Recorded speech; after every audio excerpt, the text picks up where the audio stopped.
नमस्कार दोस्तों। आ, एक बार फिर मेरे इस YouTube चैनल में आप लोगों का स्वागत है।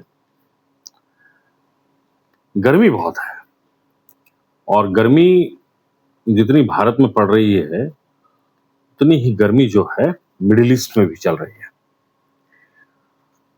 28 फरवरी को युद्ध शुरू हुआ था, फिर 8 अप्रैल को सीजफायर हुआ और अभी मतलब 2 महीने बाद, मतलब कल परसों में एक बार फिर मिडिल ईस्ट की जो हालत है वो युद्ध जैसे बनने लगे हैं। 7 जून को, मतलब आज कितनी हो गई, 11 जून। 7 जून को इजराइल ने लेबनान पर हमला किया और पलटवार में जो ईरान ने इजराइल के एयरबेस पर हमला कर दिया और जो एयरबेस था वो था रमत डेविल एयरबेस।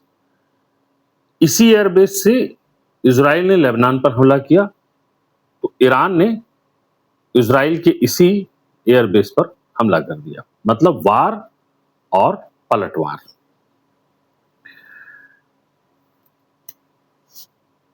हो क्या रहा है कि फिर जब ईरान ने हमला किया तो इजराइल ने फिर ईरान पर हमला कर दिया, ईरान के तेहरान पर, तबरीज पर और इस्फहान पर। इस्फहान आपको याद होगा, ये वो जगह है जहां पे ईरान के परमाणु रिएक्टर्स हैं। फर्दो, इस्फहान, ये सब आपने नाम सुने होंगे जब अभी इस मिडिल ईस्ट में परमाणु हमलों की बात हो रही थी, जब अमेरिका ने पिछले साल भी इन्हीं उस पे नतांज, फर्दो और इस्फहान, इन तीनों जगह पे हमला किया था। खैर, तो इन हमलों से जो अभी जो हमले हो रहे हैं इसमें अमेरिका शामिल नहीं है। अब हो क्या रहा है कि जो ट्रंप है वो इन हमलों से खुश नहीं है, मतलब इजराइल के फैसले से खुश नहीं है। और यहां तक कि ऐसा मीडिया की खबरों में है कि ट्रंप ने नेतन्याहू को गाली भी दी और ये कहा कि जो सीज फायर यानी शांति वार्ता जो चल रही है उसको इजराइल बर्बाद करने पर तुला हुआ है। यानी इस जंग के हालत में यह लग रहा है कि अमेरिका जैसे तैसे इस जंग से निकलना चाहता है और इजराइल जो है उस जंग से अमेरिका को निकलने नहीं देना चाहता है।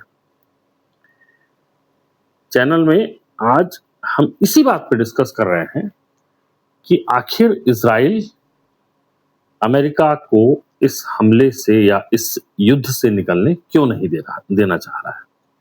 वजह यह है कि अगर अमेरिका इस युद्ध से निकल गया तो इजराइल की हालत पतली हो जाएगी। इजराइल अमेरिका के बगैर इस युद्ध को लड़ ही नहीं पाएगा। क्यों? क्योंकि उसे कई मतलब स्टेप्स में हम समझते हैं। एक तो क्या है कि ईरान और इजराइल, यदि आपने इसको नक्शे में देखा होगा तो ईरान बिल्कुल एक बड़ी सी मतलब जगह घेरे हुए है और इजराइल बहुत छोटा सा देश किनारे पे है, तकरीबन 1500 किलोमीटर की दूरी पर। ठीक है, और इजराइल हुआ, उसके बाद ऊपर फिलिस्तीन और ऊपर लेबनान, लेबनान के बाजू में इधर पे इराक और फिर ईरान, ईरान का पूरा बड़ा सा घेरा लग जाता है और वहीं से फिर वो ईरान के इस कोने पे हार्मुज, स्टेट ऑफ हार्मुज है। तो इजराइल के पास मतलब इजराइल और ईरान के बीच जो युद्ध है वो चूंकि सीमा आप साझा नहीं करते हैं तो युद्ध कैसा होगा, या तो हवा में होगा या फिर समुद्र के जरिए होगा। तो मतलब जल में और आकाश में, 2 बातें।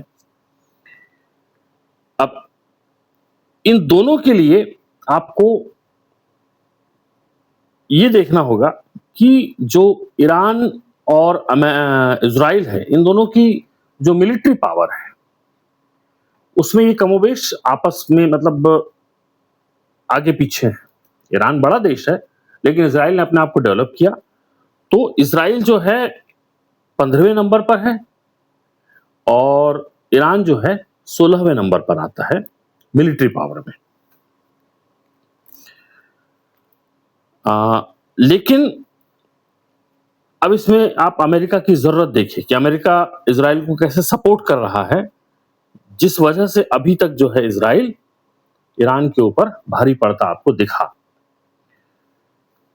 फाइटर जेट हैं इज़राइल के पास, जैसे F-15 है, F-16 है, F-35 है। तो अब हमने कहा कि जैसे मतलब वायु में हमारा यदि युद्ध होता है, तो इसके फाइटर जेट तो हैं, F-15 है, F-16 है, F-35 है। लेकिन इन फाइटर जेट्स को जब ये चूंकि 1500 किलोमीटर की दूरी पर है, तो जब ये लड़ेंगे तो इनको रिफ्यूलिंग की जरूरत होती है, मतलब जाना, हमला करना, फिर वापस आना। तो एयर में ही रिफ्यूलिंग, मतलब जो वहां पे उसके जो ईंधन है वो उसमें भरने की जरूरत पड़ती है। और ये ईंधन कैसे भरा जाता है, ये ईंधन के लिए इजराइल के पास व्यवस्था नहीं है। अभी जो उसके पास जो रेगुलर जो चल रहा है अभी रिफ्यूलर में जो रिफ्यूल करता है, उसमें उसके पास बोइंग 707 है, जो करीब-करीब 50 साल पुराना है, और एक KC-46A है, ये अमेरिका ने दिया है इसको। देने वाला कितना था? 6 देने वाला था ऐसे रिफ्यूलिंग, लेकिन अभी अमेरिका ने इज़राइल को ये सिर्फ 1 दिया है रिफ्यूलर। अब ये रिफ्यूलर यदि नहीं होगा, तो आप इस युद्ध में उतनी तेजी से लड़ नहीं पाएंगे। ये तो एक बड़ा फैक्टर आ गया कि यहाँ पे अमेरिका की जरूरत है। यदि अमेरिका अलग हो गया तो ये जो 6 मिलने वाले थे वो तो 6 मिलेंगे नहीं, 1 ही रह जाएगा। आप एक रिफ्यूलर और एक वो जो बोइंग 707 है उसके जरिए आप इस युद्ध को कैरी कर पाएंगे, एक चीज। दूसरी, जो बॉम्ब है जो इस्तेमाल हो रहे हैं लड़ाई में, उस बम में 450 केजी का एक बम है MK-83, 900 किलो का एक बम है MK-84 और 2000 किलो का GBU बम है, GBU-28। ये तीनों प्रकार के जो बम हैं, ये अमेरिका प्रोवाइड करता है इज़राइल को। अगर अमेरिका हट गया तो ये बम भी नहीं मिलेंगे, ये एक प्रॉब्लम आ जाएगी। दूसरा, हवाई जो हमले हो रहे हैं एक दूसरे के ऊपर, उसको रोकने के लिए जो इज़राइल के पास जो अभी व्यवस्था है उसको देख लीजिए। शॉर्ट रेंज में जो मिसाइलें होती हैं उसको रोकने के लिए इज़राइल के पास आयरन डोम है। जो मिड रेंज का जो मिसाइल होता है, जो क्रूज मिसाइल होती हैं, उसको रोकने के लिए इसके पास है डेविड स्लिंग। और जो बैलिस्टिक मिसाइलें हैं उनको रोकने के लिए इसके पास है एरो-1, एरो-2 सिस्टम। ये सब है इज़राइल के पास, लेकिन इस डिफेंस सिस्टम को चलाने के लिए सबसे ज्यादा जो जरूरत पड़ती है वो होती है इंटरसेप्टर की। इंटरसेप्टर मतलब कि जब दुश्मन की जब मिसाइल आती है आपके पास, तो हवा में ही इंटरसेप्टर उसको चेक कर लेते हैं और उसको मार गिराते हैं। ये इंटरसेप्टर जो इसके जो आयरन डोम है या जो भी मिडिल रेंज और जो बैलिस्टिक मिसाइल्स के लिए जो इंटरसेप्टर हैं, वो अमेरिका से मिलते हैं। तो अमेरिका यदि इंटरसेप्टर देगा तब तो जाके इजराइल युद्ध में रहेगा, वरना अगेन मुश्किल आ जाएगी।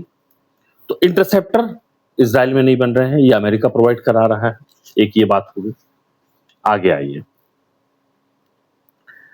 तो ये जो अच्छा अभी जो डोम है इसके पास जो शॉर्ट रेंज वाले, तो वो लेबनान और यमन से आने वाली जो मिसाइल है उसको तो इजराइल रोक सकता है।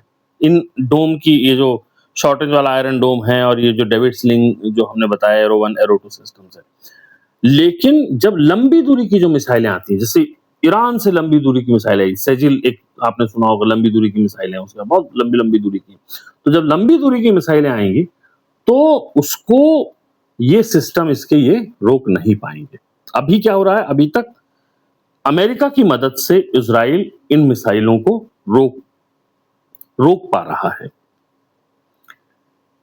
अच्छा, जमीन पर अब ये तो पूरा ये सिस्टम हो गया, आपने देख लिया कि कैसे जो हम मतलब हथियारों की बात, यदि हथियार में अमेरिका जैसे ही यदि साइडलाइन हुआ या अलग अपने आप को किया, तो इजराइल के फिर हाथ पांव फूल जाएंगे। और एक चीज देखिए, जमीन और लोगों की कमी। इजराइल बहुत छोटा देश है, तकरीबन 22,000 वर्ग किलोमीटर में फैला हुआ, और इसके एवज में जो ईरान है वो है 16 लाख वर्ग किलोमीटर में फैला हुआ देश है, मतलब करीब करीब 73 गुना ज्यादा। और जो इजराइल के पास जो सैनिक हैं, जो एक्टिव सोल्जर्स हैं, उनकी संख्या है 1.69 लाख, मतलब 1,69,000। वहीं ईरान के पास कितनी है? 6,10,000 सैनिक हैं ईरान के पास, IRGC जो बोलते हैं वो। दूसरा, जो ईरान है उसके जो प्रॉक्सी हैं, जैसे लेबनान में हिजबुल्ला, यमन में हूती और गाजा में हमास, ये इसके प्रॉक्सी आतंकी संगठन हैं। ये फिलहाल अभी तो हमलों में चूंकि अमेरिका और इजराइल साथ में है, तो ये तो अभी थोड़ा कमजोर हो रहे हैं, लेकिन जैसे ही अमेरिका हट जाएगा ये मजबूत हो जाएंगे। और ये इजराइल को परेशान कर, अभी तक जो बीते 3 साल से जो युद्ध चल रहा है वो इजराइल का गाजा में चल रहा है ना, तो गाजा में कौन है? हमास, तो वो चल रहा था अभी तक। तो एक और बात इसी से आ गई कि ये युद्ध इजराइल को बहुत अब महंगा पड़ने लगा है। क्यों? क्योंकि बीते 3 साल से इजराइल युद्ध में है। अभी तक वो गाजा से चला रहा था उसका युद्ध, अब ईरान भी हो गया। तो इस बार जो 2026 में इसने कम से कम, इसका जो 2026 में इसका जो रक्षा बजट था वो 112 बिलियन शेकेल का था। शेकेल मतलब इजरायली शेकेल, वहां का जो करेंसी है वो, उसको हम शेकेल बोलते हैं। तो वो 2026 में 112 बिलियन का 112 बिलियन शेकेल का रक्षा बजट था इसका। जंग शुरू हुई जैसे ईरान के साथ, कब हुई जंग शुरू? 28 फरवरी को। तो जंग शुरू हुई तो ये बजट को इसने कितना कर दिया? 144 इजरायली शेकेल में। अब अभी जो हालत है, अब जो जंग चल रही है, जंग अभी वहां की इजरायली जो सेना है या इजराइल का जो रक्षा विभाग है, उसने और 40 बिलियन शेकेल की मांग की है। मतलब उसने कहा है कि अगर ये फंड आपने नहीं दिया या फंड नहीं मिला तो आने वाले 2 महीने में इनका प्रोडक्शन जो है, जो बम और जो सब बना रहे हैं हथियार, उसका प्रोडक्शन ठप हो जाएगा। सार ये है कि अगर अमेरिका हट जाता है इस युद्ध से आज की डेट में, तो इजराइल इस पूरे युद्ध को 10 से 15 दिन कैरी करने की क्षमता रखता है। तो अब देखिए, और दोनों ही जगहों पर ये जो पूरी दुनिया को युद्ध में धकेलने वाले नेतन्याहू और ट्रंप, ये दोनों ने सिर्फ और सिर्फ अपनी साख को बचाने के लिए इस पूरी दुनिया को युद्ध में झोंक दिया। तो ऐसी है दुनिया और ऐसे हैं हालात। यदि ये युद्ध फिर से शुरू होता है, अभी थोड़ा सा चल रहा है वहां पे, आज ही कुछ अभी वो हॉर्मुज में एक उसको मार दिया, तो उसमें अभी ट्रंप ने कल कहा कि भाई हम इसका बदला लेंगे, ये मतलब और बदला के चक्कर में उसने भी, शायद सुनते हैं कि उस जहाज में भारतीय भी थे, जिसमें कम से कम 3 भारतीय जो है लापता है। ये भी कल और खबर जो है ये बड़ी बन जाएगी। लेकिन कहने का मतलब ये है कि एक देश जो अमेरिका के दम पर इतना उछल कूद करके पूरा ईरान के साथ लड़ लिया, उसकी हालत अब पतली हो रही है। और अमेरिका चाह रहा है कि भाई वो किसी भी सूरत हाल में इस युद्ध से निकले, क्योंकि उसको हमने पिछले भी वीडियो में आपको बताया था कि उसका जो अभी मध्यावधि चुनाव है उसमें उसका जो क्रेडिट स्कोर है इसका ट्रंप का, वो बहुत गिर चुका है। तो हालत अब बड़े वैसे बनते जा रहे हैं। हो सकता है कि सीज फायर मतलब ये हो भी रहा हो, लेकिन इजराइल इसमें जो है अपनी टांग फंसाए हुए, लेकिन इजराइल अब ज्यादा टिक नहीं पाएगा। तो ये था पूरा वीडियो का सार कि हमने ये बताया कि अमेरिका के बगैर इज़राइल अब इस युद्ध को ज़्यादा कैरी नहीं कर पाएगा और अमेरिका जो है इस युद्ध से निकलना चाहता है। आपकी क्या राय है? आपको क्या लगता है कि युद्ध में कौन मतलब किसकी वजह से ये युद्ध ज़्यादा टिक रहा है या क्या होना चाहिए? आप इस इन सब बातों को कमेंट्स में लिख सकते हैं और लिखिए कमेंट, तभी तो लगेगा कि भई आप भी इसमें इन सब्जेक्ट्स में रुचि रखते हैं, है ना? तो नमस्कार, आज के लिए इतना ही। फिर अगले वीडियो में, हालाँकि आज वैसे एक सब्जेक्ट और था। मोदी ने जो है अपने जो जो कार्यकाल में देश के पूर्व मतलब पहले प्रधानमंत्री जवाहरलाल नेहरू का रिकॉर्ड तोड़ दिया है। तो आज पूरे देश में जो है इसको लेकर के बड़ा मतलब वो रहा, पूरी दुनिया भर के लोगों ने मोदी को बधाई दी और खूब सारे अभी यहाँ भारत मंडपम प्रगति मैदान दिल्ली में जो है वहाँ पे बहुत बड़े-बड़े कार्यक्रम हुए। मोदी जी ने झालमुड़ी भी खाई और ये वाक़ई बड़ी बात है, एक ऐतिहासिक पल था मोदी के लिए कि 12 साल लगातार जो है एक देश का पीएम आज मतलब नेहरू के एक दिन आज वो एक्स्ट्रा ज़्यादा हो गए, तो एक्टिव उसमें। हालाँकि इसमें जो 1947 से 52 तक के का समय यदि जोड़ दिया जाए, चूँकि वो ये वाला जो काल है, ये निर्वाचित इलेक्टेड पीएम के तौर पे मोदी आगे बढ़े हैं। यदि अनइलेक्टेड जो दौर है तो अभी नेहरू का पलड़ा भारी है। अनइलेक्टेड जो दिन है उनके 47 से 52 तक वो का जो दौर है वो ज़्यादा है। तो इस तरीके से आज एक रिकॉर्ड और बन गया है। दूसरा जो पश्चिम बंगाल की राजनीति में बड़ा उलटफेर हो रहा है। कैसा उलटफेर कि सुनते हैं कि तृणमूल कांग्रेस जो उसके 20 सांसद जो अलग गुट बनाने की बात कर रहे हैं, जिस तरीके से तृणमूल टूट रही है, तो सुनने में आ रहा है कि तृणमूल कांग्रेस जो है अब कांग्रेस से विलय हो सकता है और ममता बनर्जी को उपाध्यक्ष पद मिल सकता है और जो तुम्हारे उनके जो अभिजीत बनर्जी हैं उनको जो है महासचिव का पद मिल सकता है, क्योंकि पूरा का पूरा टीएमसी जो है पश्चिम बंगाल से टूट की कगार पर आ गया है। विधायक अलग छटक गए हैं, सांसद अलग छटक रहे हैं।